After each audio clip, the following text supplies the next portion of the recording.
Well, welcome to some very exciting racing indeed. Indycar at its very best. It's the 11th round of 16, and so far we've seen some very exciting racing, and we're expecting to see that tonight as well.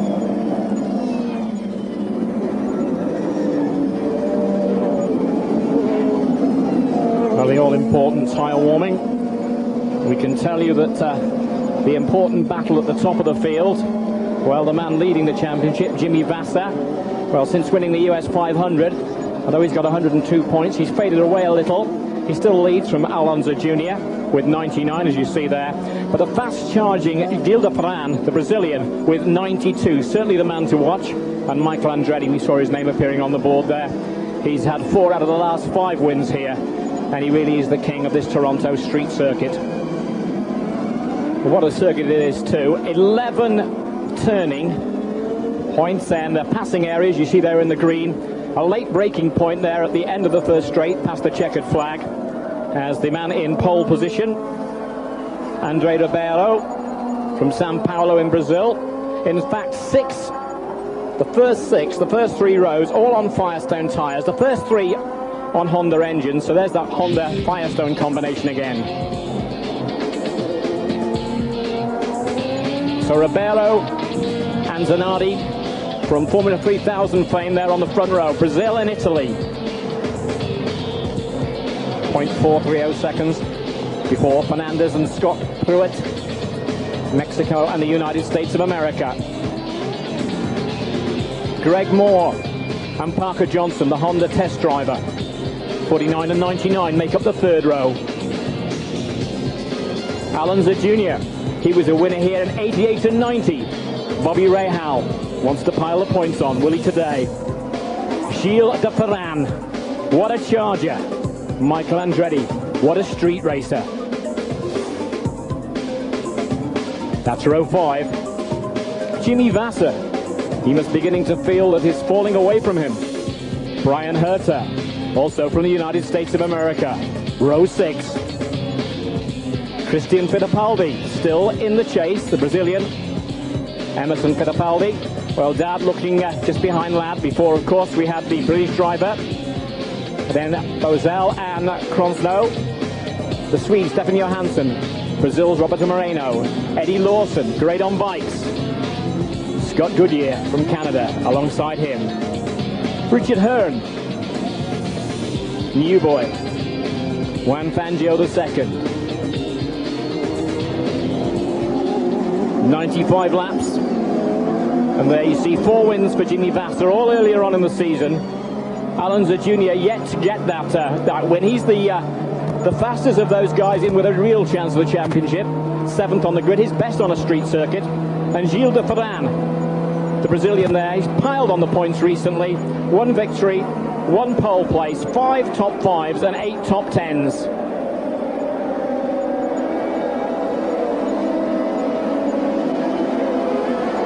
Well, Firestone and Honda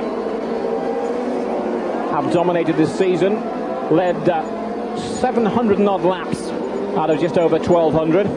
There you get a fine scene. And a fine scene in front of André Ribeiro at the moment to clear track from the man from São Paulo.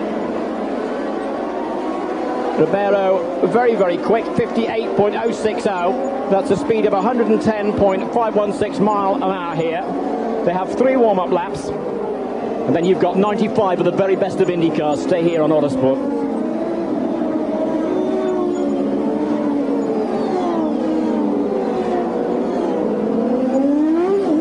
The circuit's changed a little bit from last year.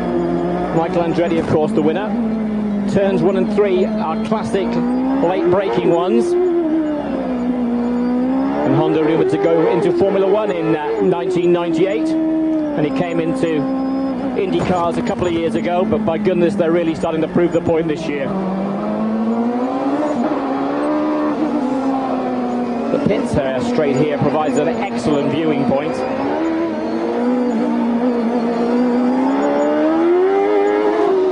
The weather good here. You can see slightly overcast. Temperature of track about 33. And no reports of any rain likely at the moment. Scott Pruitt with the very much Firestone back car there.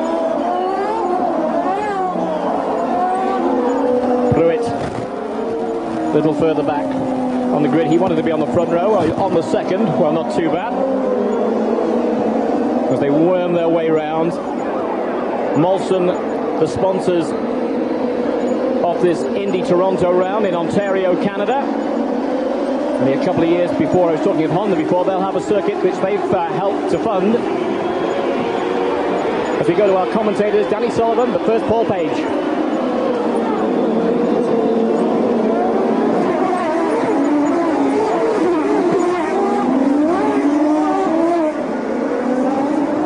We'll keep an eye on that as we look back through the field. And yes, there you see one. Yeah, it looked like Al Unser Jr. Boy, that's going to dash his hopes a little bit, but it looked like Al Jr. had his front wing knocked askew. Boy, and take a look at the battle at the front of the field as already Zanardi makes his move on Ribeiro and gets past, picks up the lead of turn 3. Fernandez drops into third place. Then Greg Moore, Johnstone gets in trouble. Johnstone goes sideways on the circuit. Of course, being a road course, they'll keep it green flag if they can, yellow only in that area. And that's Bobby Rahal's car. He looked like he just passed. I thought it was Scott Pruitt. He looked like he was slowing. Look at that gap behind Greg Moore that we see on the screen right there. Well, we saw the spin by the first car, which looked to be Parker Johnstone, and it may have collected even more. We'll try and get information on that. Zanardi, then Ribeiro, and there's Al Unser Jr. heading into the pits, Gary. This is something that the Penske team has rehearsed countless times. They have a very quick release on the nose. They may be able to change the nose faster than virtually any other team out here, but they're having problems. I don't know if it's damage related, but it'll be a fresh nose as the precious seconds tick by for Al Unser Jr., and that championship hope is suffering right now. Jack? Problems as well for two key point contenders. You're looking at Scott Pruitt. He had a tire go down.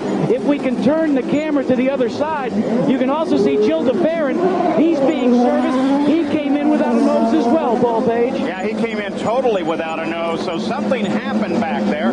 Fortunately, the nose is a pretty quick change on these machines. Well, it is, as long as when that nose got knocked off that it didn't screw up some of those screw holes and they can't get it back in. But what this really does is Jimmy Vassar's championship hopes really just came alive here with two of his big contenders getting knocked out. Yep, took a big jump forward. Not necessarily out, but certainly slowed down. Michael Andretti, there's where Parker Johnstone got in trouble. And then the rest of the field bottled behind him. Looked like Michael just lost grip. Well, or lost grip or got in there a little too late and Parker braked a little early. Oh, Jeff Krosnoff trying to pass on Raul Boesel. You see how tight it is there, but what that also did is it took the first 4 cars, it gave them a gap on the field. And the first 5 are Zanardi, Ribeiro, Fernandez, Greg Moore, and Bobby Rahal. You're absolutely right. Rahal came forward as a result of those confrontations, but he has been able to close up to that gap. And since, well, there's the gap and then Rahal, probably 150 yards back. But interesting, see right there in front, that's Al Unser Jr. He's in danger of losing maybe another lap here. That's the leader in the red car right behind him, right there. Show him.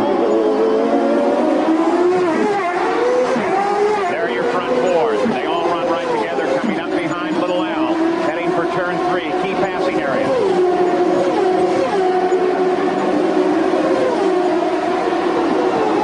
You know, he doesn't like to give up that lap.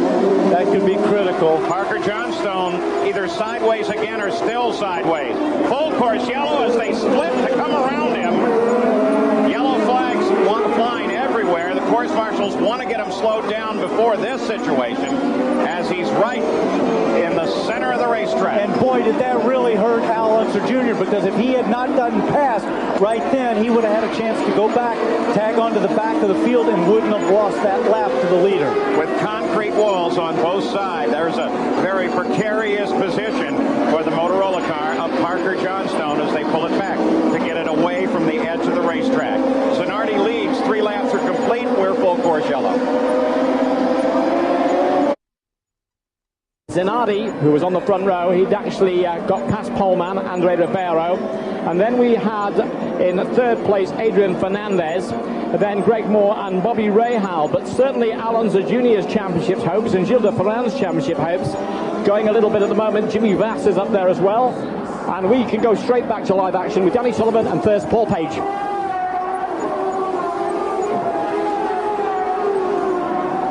Confrontation involving Parker Johnstone when he lost it in front of Michael Andretti, and as the rest of the field came through, a couple of guys bounced off of one another. We also saw Paul Tracy have his problems. Yeah, but he moved up from 13th where he started to 6th. So Paul Tracy, who has been hot here most of the weekend, hometown crowd of course, looked terrific today. He got bottled up on the start, but boy, he made a good move on it. Whoa, that was close. Did you see how close he was under Zanardi's? And I think he lost a little ground. See how he dropped away? He obviously had to pull in real hard on the brakes. On board Bobby Rahall's Miller car, sitting back in 5th place, just behind Greg Moore. The field, of course, able to bunch up on that yellow, and they're all on top of one another again. What you got to be careful of now is if he starts projecting that position, they'll lose touch with Zanardi, give him a clear field. Look how they're bunched up back there. Interesting situation there, though, at 2nd place. Those are teammates. Ribeiro and then Fernandez, both out of Steve Horn's Tasman team. Nearly identical cars. Key difference being that Ribeiro has won twice, and Fernandez has yet to win. So do they let each other alone? I don't think so. I never had those team orders in any of the teams I drove with 2 cars, especially with a guy that's never won and one that wants to post another victory this year.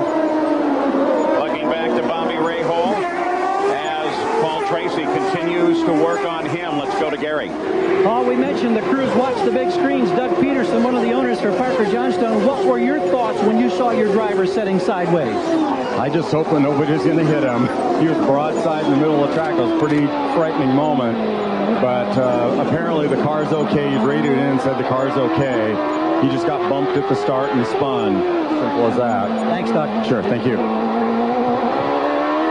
right, so there's the situation with Parker Johnstone. Michael Andretti, you're on board with him now. He sits in 7th place. That's Paul Tracy just ahead.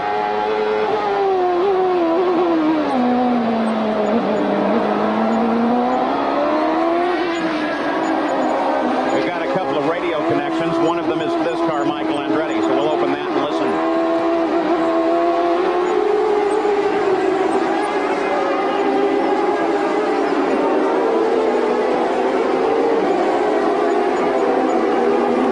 Well, there's the interval now.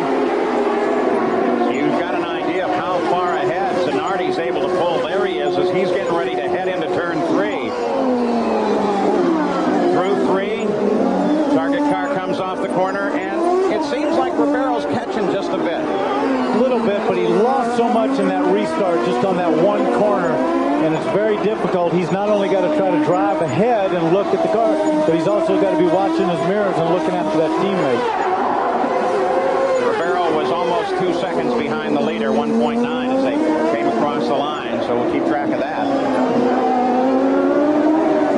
Next point of measurement will be back at the start-finish line again. And here's where we'll get our update.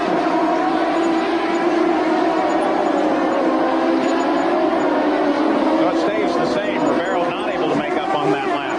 A lot of hope rides with Greg Moore. Of course, another Canadian yet to win his first race. Was very powerful in Indy Lights here last year as he took the championship in that series. He definitely feels like this could be his day. Certainly the team does. Well, I talked to him earlier today, and he really feels like it's strong. I talked with the team last night. They certainly feel that they've got as good a chance. He had a little bit of a mishap in qualifying yesterday when he jumped up to 3rd. He dropped to 5th because he missed the lap at the last 10 minutes. But he's very confident. What's happened right now, Paul, is everybody got through the first couple of laps, sorted themselves out, and now they're settling down into the race. Fangio spins it. Now he's going counter course, trying to find a place where he can turn around. Boy, oh boy, oh boy.